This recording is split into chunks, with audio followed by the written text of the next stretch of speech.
கண்டிப்பாக உங்கள் start up fail ஆயிரும். இந்த 3 விஷயத்தை சரியாக நீங்கள் பிளான் பண்ணாமல் விட்டிங்கன்னா, ஒன்று ப்ராப்ளம் ஸ்டேட்மெண்ட், நீங்கள் எந்த பிரச்சனையை அட்ரஸ் பண்ண போகிறீங்க, அதுக்கான சொல்யூஷன் என்ன வச்சுருக்கீங்கன்னு ஒரு கிளாரிட்டி வேணும். ரெண்டாவது, உங்கள் ஸ்டார்ட் அப் ஐடியாவை வேலிடேட் ஆகிருக்கும். நம்ம ஐடியா வேலிடேஷன் சொல்லுவோம். இதை உங்களோட அந்த ஸ்டார்ட் அப்கான ஐடியா தெளிவாக இருக்கான்னு ஒரு வேலிடேஷன் வேணும். மூணாவது, இது ரெண்டுமே அமைஞ்சாலும் கூட சரியான டீம் அதை ப்ராடக்டாக மாற்றுறதுக்கு உங்களுக்கு அமையணும். இந்த 3 முக்கியமான காரணம் சரியாக அமையாதனால தான் பெரும்பாலான ஸ்டார்ட் அப் தோற்று போகிறதுக்கான காரணம் அமையுது. ஆனால் இது 3 மட்டும் தான் காரணம் நினச்சிங்கன்னா பல காரணங்கள் இருக்கு. ஃபார் எக்ஸாம்பிள், சரியான மானிட்டரி பிளானிங் இல்லாமல் இருக்கிறது, சரியான மார்க்கெட்டிங் பிளானிங் இல்லாமல் இருக்கிறது, உங்களோட ப்ராடக்ட்டை பற்றின சரியான ஒரு கிளாரிட்டி உங்களுக்கே இல்லாமல் இருக்கிறது, கோஃபவுண்டர் சரியாக அமையாமல் இருக்கிறது, நிறைய காரணங்கள் போக ஆரம்பிக்கும். ஆனால் உங்கள் ஸ்டார்ட் அப் நீங்கள் டெவலப் பண்ணி மார்க்கெட்டில் வளர வளர பல காரணங்களால் ஸ்டார்ட் அப் தோற்று போகிறதுக்கான காரணமாக இருக்குது. இதுக்கு ஏதாச்சும் ஒரு சொல்யூஷன் இருக்கணும்ல. ஏற்கனவே நம்ம பாஸ்ட்டில் நிறைய படிக்கிறோம், தேடுறோம், நிறைய ஸ்டார்ட் அப்போட கதைகளை கேட்குறோம். அதுலேருந்து நம்ம என்ன பாடம் கற்றுருக்கோம், ஏற்கனவே ஒரு ஸ்டார்ட் அப் பண்ண பிரச்சனைகள் இல்லாமல் நமக்கான ஒரு ஸ்டார்ட் அப் எப்படி இந்த பிரச்சனையை தவிர்த்து உருவாக்க முடியும்னு ஒரு கேள்வி இருக்கும்ல.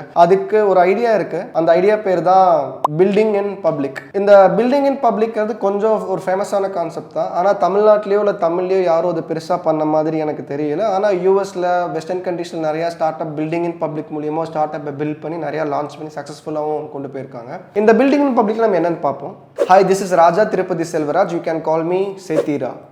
I am a CEO and founder of a brand called Strategy. We are into an edtech platform now. நான் ஸ்ட்ராட்டஜிங்கிற பிராண்ட் ஆல்ரெடி நம்ம ரன் பண்ணிட்டு இருக்கோம். அதை தாண்டி பேரலாக ஒரு ஸ்டார்ட் அப்பை நம்ம பில்ட் பண்ணி அதை டாக்குமெண்ட் பண்ணுறாங்க ஒரு கான்செப்டில் தான் இந்த பில்டிங் இன் பப்ளிக்குள்ளே நம்ம ஒரு ஐடியாவை யோசிச்சிருக்கோம். முதல்ல பில்டிங் இன் பப்ளிக் என்னன்னு சொல்லி பார்த்தரலாம். இது என்னன்னா, நம்ம ஒரு ஐடியாவை எடுத்து அதை வேலிடேட் பண்ணி அந்த ஐடியாவை நம்ம ஒரு மினிமம் வயபிள் ப்ராடக்டாக மாற்றி மார்க்கெட்டில் கொண்டு போய் சேர்க்கிற வரைக்குமே நடக்கக்கூடிய எல்லா ஆக்டிவிட்டியும் நம்ம டாக்குமெண்ட் பண்ணி பப்ளிக் கிட்ட ஷேர் பண்ண போகிறோம். ட்விட்டராக இருக்கலாம், ஃபேஸ்புக்காக இருக்கலாம், இல்லை லிங்க்டின்ல நம்ம ஆடியன்ஸ் கிட்ட ஷேர் பண்ணலாம், இல்லாட்டி யூடியூப்ல வீடியோஸாகவும் போட ஆரம்பிக்கலாம். இந்த பில்டிங் இன் பப்ளிக்ல நிறைய ப்ரோஸ் இருக்கு, நிறைய கான்ஸும் இருக்கு.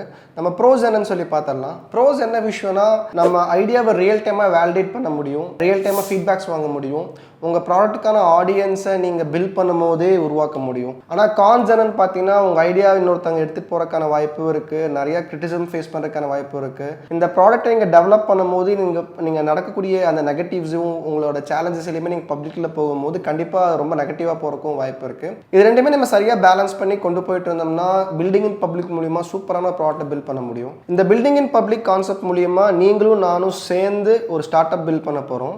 இந்த ஸ்டார்ட் அப் நடக்கக்கூடிய எல்லா விஷயத்தையுமே, அதாவது டே 1ல் ஆரம்பித்து அந்த ப்ராடக்டை லான்ச் பண்ணி பப்ளிக்கில் கொண்டு போகிற வரைக்கும் இருக்கக்கூடிய எல்லா ஆக்டிவிட்டியுமே நம்ம டாக்குமெண்ட் பண்ணி ஃபேஸ்புக், இன்ஸ்டாகிராம், ட்விட்டர், லிங்க்டின், யூடியூப்னு நம்ம கண்டென்ட்டாக மாற்ற போகிறோம். ஸோ இது மூலியமாக என்ன நடக்கும்னா, ஒரு ஸ்டார்ட் அப் எப்படி ஆரம்பிக்குது, என்னென்ன சேலஞ்சஸ் ஃபேஸ் பண்ணிட்டு இருக்கோம், அதுக்கப்புறம் அதை எப்படி ஓவர் கம் பண்ணணும், அது எப்படி ப்ராடக்டாக மாதிரி பப்ளிக்கில் போகிறது எல்லாமே உங்களால் லைவாக பார்க்க முடியும். நம்ம முதல்ல என்ன பண்ண போகிறோம்னா, 3 முக்கியமான இண்டஸ்ட்ரியை சூஸ் பண்ண போகிறோம். அந்த இண்டஸ்ட்ரியை நம்ம ஏன் சூஸ் பண்ணணும், எப்படி சூஸ் பண்ணுங்கிறதுக்கான டெஃபினேஷன் கொடுத்துட்டு அந்த 3 இண்டஸ்ட்ரியிலிருந்து ப்ரோஸ் அண்ட் கான்ஸ் எடுத்து பார்த்துட்டு அதுக்கான மார்க்கெட் கேப்பபிலிட்டியான க்ரோத் கேப்பபிலிட்டி என்னன்னு சொல்லி பார்த்துட்டு அது 3ல் நம்ம ஒன்றை சூஸ் பண்ண போகிறோம். ஒரு இண்டஸ்ட்ரியை சூஸ் பண்ணி அதுக்கான ஒரு ப்ராப்ளம் ஸ்டேட்மெண்ட்டை நம்ம கண்டறிய போகிறோம். அந்த ப்ராப்ளம் ஸ்டேட்மெண்ட்டை கண்டுபிடிச்சி அதுக்கான கோல் என்ன, அதுக்கான ஒரு ஐடியா என்ன, அதை எப்படி வேலிடேட் பண்ண போகிறோம், அது எப்படி ப்ராடக்டாக மாற்ற போகிறோம் தான் இந்த சீரீஸ் ஆரம்பிக்க போகுது. ஆனால் அதுக்கு முன்னாடி ஒரு முக்கியமான விஷயம் இருக்குது. என்ன விஷயம்னா, இந்த சீரீஸ்லேயே பார்த்தீங்கன்னா நம்ம நிறையா ஸ்டார்ட் அப்கான வேர்ட்ஸை யூஸ் பண்ணியிருந்தோம். ஒன்று பார்த்தீங்கன்னா நம்ம ப்ராப்ளம் ஸ்டேட்மெண்ட் ஒரு வார்த்தை பயன்படுத்தணும், அதுக்கப்புறம் idea validation, minimum viable product, நிறைய வார்த்தைகள் பயன்படுத்திட்டு இருந்தால இது ஒரு ஸ்டார்ட் அப் கல்ச்சருக்குள்ள சாதாரணமாக யூஸ் பண்ணக்கூடிய நிறைய வார்த்தைகள். ஸோ